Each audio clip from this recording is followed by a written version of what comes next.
আসসালামু আলাইকুম। অনলাইন ক্লাসের পক্ষ থেকে সবাইকে স্বাগতম। অনলাইন ক্লাসের ধারাবাহিক প্রক্রিয়া আজকে আলোচনার বিষয় হলো ষষ্ঠ শ্রেণী ইসলাম শিক্ষা বইয়ের তৃতীয় অধ্যায় সূরা আন-নাস ৬১ পৃষ্ঠা।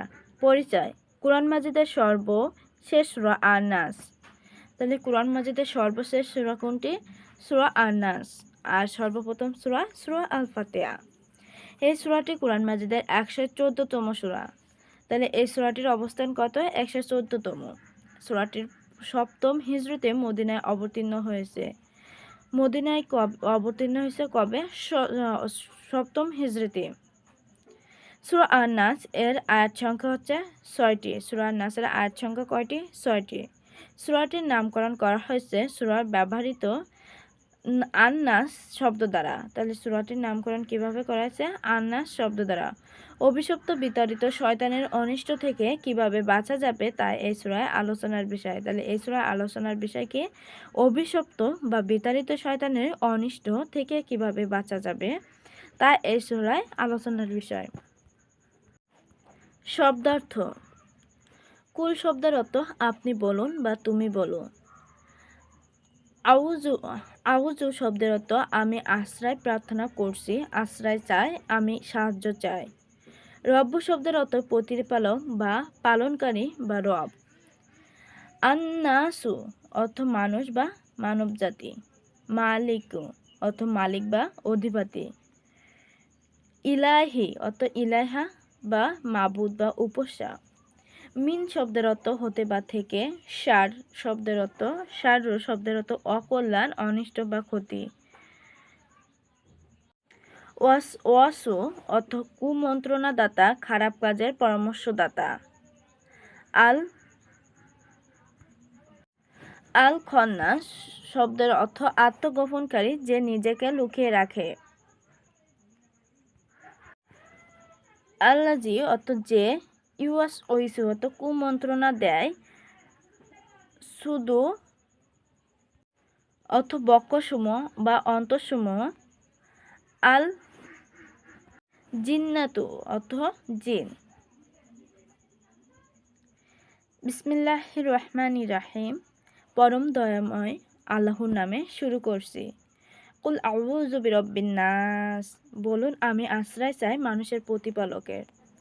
মালিকিন নাস মানুষের অধিপতির। ইলাহিন নাস মানুষের ইলাহের নিকট। মিন শাররিল ওয়াসওয়াসিল খান্নাস আত্মগোপনকারী কুমন্ত্রণাদাতা অনিষ্ট থেকে।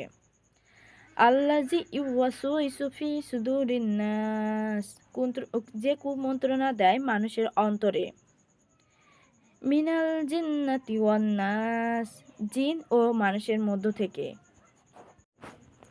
ব্যাখ্যা: পবিত্র কুরআন মাজিদের সূচনা হয়েছিল সূরা আল ফাতিহার মাধ্যমে। সূচনা হয়েছিল কিসে? সূরা আল ফাতিহার মাধ্যমে। সেটি হলো আল্লাহ তাআলার প্রশংসা ও গুণাবলী উল্লেখ করে তার কাছে সরল পথে হিদায়াত দান করার জন্য দোয়া করা হয়।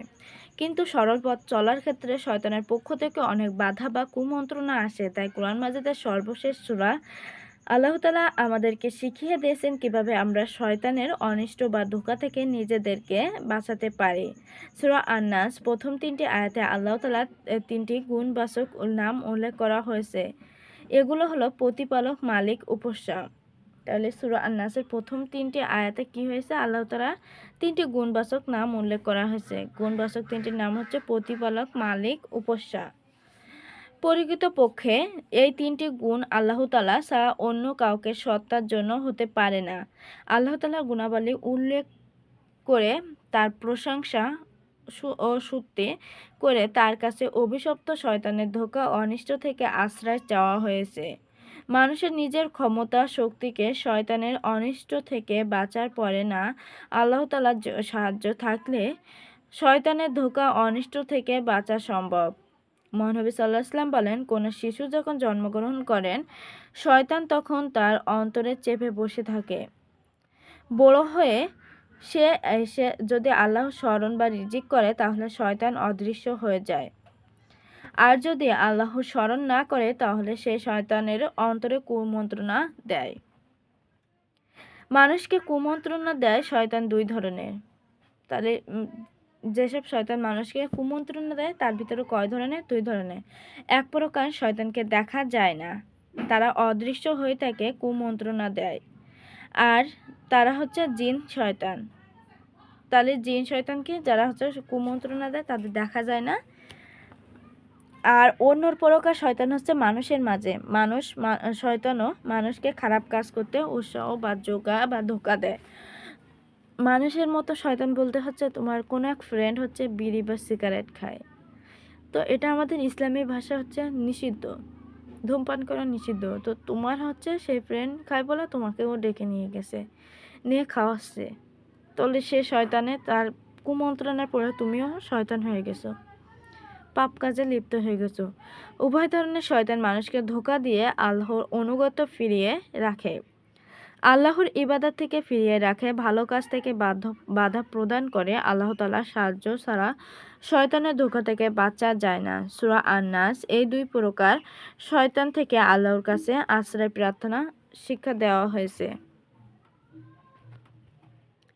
শিক্ষা, পৃথিবীতে আমরা এসেছি আল্লাহর অনুগত ও ইবাদত করার জন্য। তিনি আমাদের সৃষ্টিকর্তা, পালনকর্তা, তিনি আমাদের মালিক। তিনি ইবাদত পাওয়ার একমাত্রই যোগ্য। কিন্তু শয়তান আমাদেরকে অনুগত থেকে ফিরিয়ে রাখার জন্য কুমন্ত্রণা দেয়, আমাদেরকে খারাপ পথে নিয়ে যেতে চায়। আমরা যদি আল্লাহর স্মরণ করি, আল্লাহর সাহায্য প্রার্থনা করি, তাহলে শয়তান আমাদেরকে ধোঁকা দিতে পারবে না, আমাদের কোনো অনিষ্ট করতে পারবে না।